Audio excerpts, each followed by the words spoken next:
5 years ago today, Ralph and Kathy Kelly's beautiful 18-year-old son Thomas died after being punched in a coward attack. Out of the horror of their son's death, the Kellys wanted some good to happen. So they campaigned to change drinking laws in Sydney. There was an immediate and dramatic reduction in alcohol-fuelled violence. But not everyone agreed with the new regulations. The Kelly family found themselves a target for abuse and faced enormous pressure. Then last year, Ralph and Kathy's other son, Stuart, Thomas's little brother, committed suicide. Once again, this family was forced to make sense of the unthinkable. Tonight, for the first time, they speak publicly about their loss. And as you'll see, their courage is as remarkable as their resolve to continue helping others. Your brother Thomas is in a critical condition and will not survive. I was being told to prepare for his death. Those few words would change our lives forever. Back in 2015, Stuart Kelly was still a schoolboy, speaking about the tragic events when his older brother Thomas was killed in Sydney's King's Cross. I look back at that moment. I was 14 years old. I was told by a stranger that my brother, my best friend, was going to die. On a Saturday night in 2012, drunk assailant Kieran Loveridge came out of the dark and felled an unsuspecting Thomas with a single blow to the head. Tom never regained consciousness.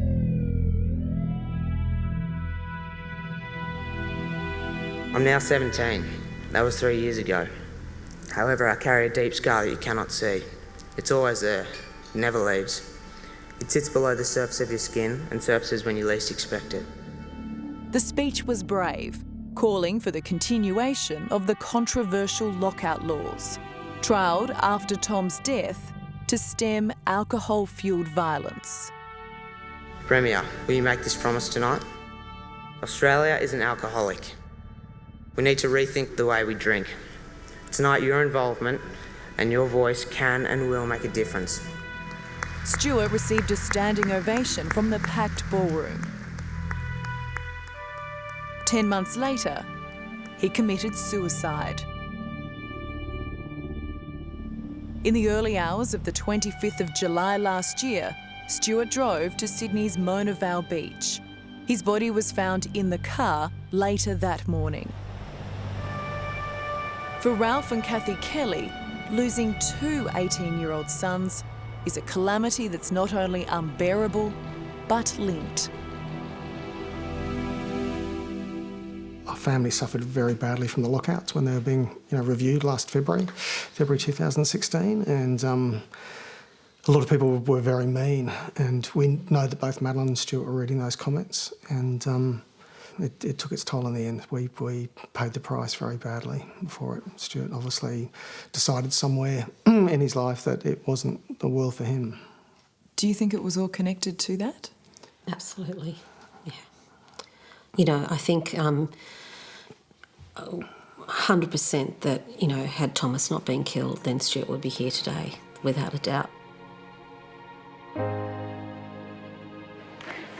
The lockout law protests became very political for the then Baird government and very personal for the Kelly family and their remaining children. The fact that they could see there were death threats and things like that to our family, I mean, what does that do to an 18-year-old? Is that how bad it got? You were receiving death threats? Yeah. Because of the lockout laws in Sydney? Yeah. People saying, let's kill the rest of the Kelly dogs off and things like that. We've never done anything but try to make this world a better place and safe. So you copped this simply because you didn't want another family to suffer as you had because of a drunken coward's punch? Yeah. And we've lost another son because of it. And I think without all of that, Stuart would be alive today. It's going to be 6 degrees. You going to handle that? Ralph and Kathy Kelly never wanted the spotlight. It's always a good turnout, isn't it? But after Thomas's death in 2012, they were convinced things had to change. They joined forces with St John Ambulance and set up these safe space shelters embossed with Thomas's initials TK around Sydney's trouble spots. And they also started pushing for stricter alcohol laws. Do you ever wish that you hadn't pursued this? We argue about that sometimes. I'm really proud of all the things that Ralph's achieved, and it's just unbelievable what he has actually achieved in such a short space of time. But often I think, had we just accepted what had happened to us in life and not stepped out into the public eye to bring about change and change for the better, then maybe Stuart would still be here. When Stuart made this now famous speech, he was doing it for his brother. But it had the effect of making him the young face of the lockout laws. He was lauded by many, but that speech did make him a target. Absolutely. And, it took a huge amount of courage and bravery for him to do that. And I don't think we would have considered allowing to get up and make that speech had we thought that this would have been the outcome. The Kellys suspect Stuart was targeted here at St Paul's College, Sydney University. At the start of the first semester last year, Stuart was subjected to the hazing rituals all new boarders endure. But Ralph and Kathy fear Stuart was singled out.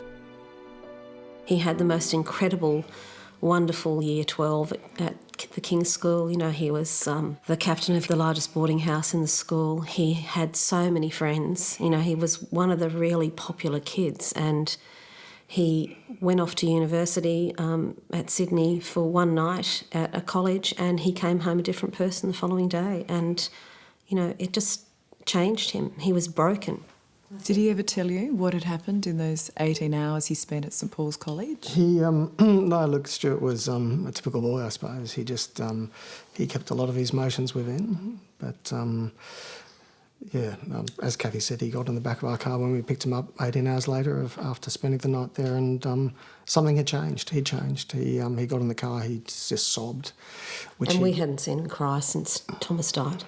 So to see him, he was just sobbing uncontrollably, and he came home and he went into his room and he basically didn't come out for the next couple of months.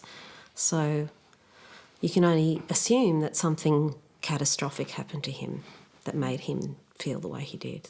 What has St Paul's College told you about that brief time he was there? They haven't told us anything. How would you describe the college's response? Probably inadequate. Pretty disappointing to think that they wouldn't even want to look into something that may have happened to him that evening. How can you turn a blind eye? And there has to be a duty of care. St Paul's College said they wouldn't be making any comments whilst police continue their investigations.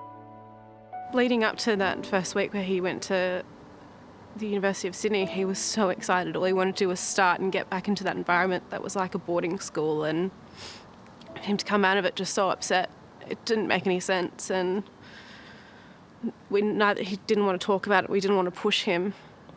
Did you try to talk to him about it at all? I did. About 2 or 3 days afterwards, he didn't want to come out of his room. And I asked him if he was okay, and he was like, "I'm fine. I don't want to talk about it." Maddie Kelly was the middle child between Thomas and Stuart. Now, she is all her parents have left. Makes him feel like he's in the country. Like Kathy and Ralph, she was completely blindsided by Stuart's decision to take his life. He was just such a confident boy, and it didn't make sense at all. Just 2 weeks before he took his life, we were walking our dog outside, and he just said, "Dad, I really need to get away. I need to go to London. I just want to start my life again." And I said, "Look, if you do, you need to have counselling. We just want to make sure you're all right now." And he looked at me and said, "Look, do you think I need counselling? I'm fit, I'm strong, I'm educated." And I looked at him and said, "No, you don't." Because he was normal. Looking back now, do you think that was a plea for help? Look, I think it was a plea for help, absolutely. Looking back, the indicators were all possibly there. But he never reached out to us and said, I'm not in a good space at all. He never. You had no clue that he was even contemplating taking his own life? Not at all. Not at And all. I mean, the morning that we found he had disappeared, I think it was, several hours before we even considered calling the police. By tracking Stuart's mobile phone, police headed for the northern end of Sydney's Mona Vale Beach. With Ralph and Maddie out searching as well, Kathy was home alone when 2 police officers came knocking. I don't even know if we sat down immediately, but I just said, have you found him? And she said, yes, we have. And I said, is he all right? She said, no, he's deceased. And I don't really remember what happened after that, but we rang Ralph. I remember he has the phone and she was talking to him on speaker through my phone, and he said, have you found him? And she said, yes. And he said, is he okay? She said, no. And he said, is he dead? And she said, yes, he is.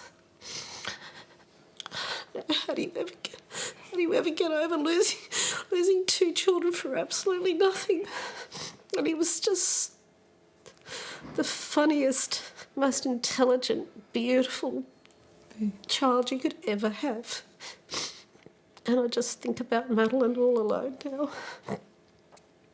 How does she live her life without them?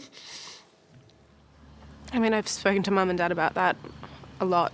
There's days where I'm not okay. And a lot of my friends have seen that. Where you do, when there's so much pain in your life, you question whether it's worth it. But then I was saying that Mum and Dad deserve to see one of their children go up. And they keep getting up and they keep fighting. Yeah. I mean, they're my strength. They're the reason I want to get out of bed every day and keep going. And they've saved so many lives, which is incredible. And you're their strength. I hope so. I didn't give you a card. Sorry, I didn't give you a hug. Sorry, guys. You were brilliant. Oh, you're so special.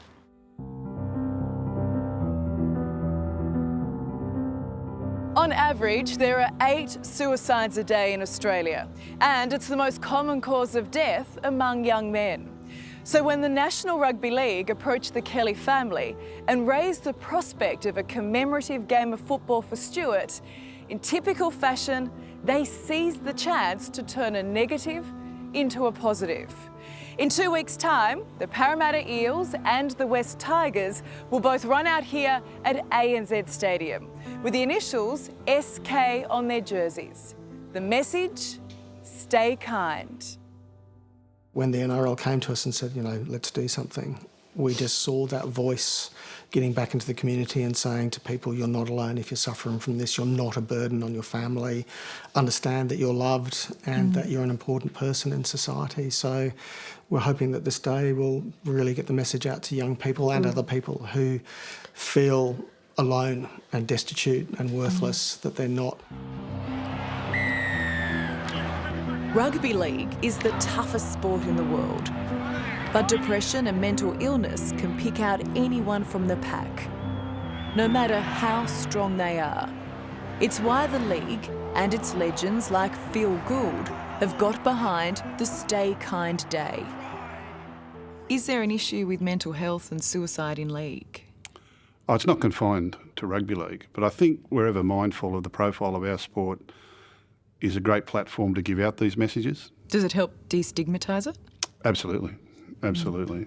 I've personally been in league 40 years and I played with 7 or 8 fellas who took their own life. Going back 40 years, it's not a new thing.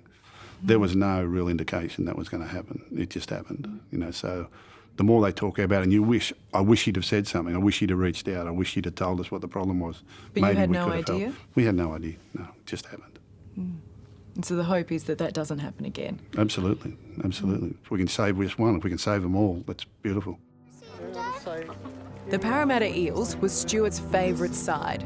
Ralph is a Tigers fan.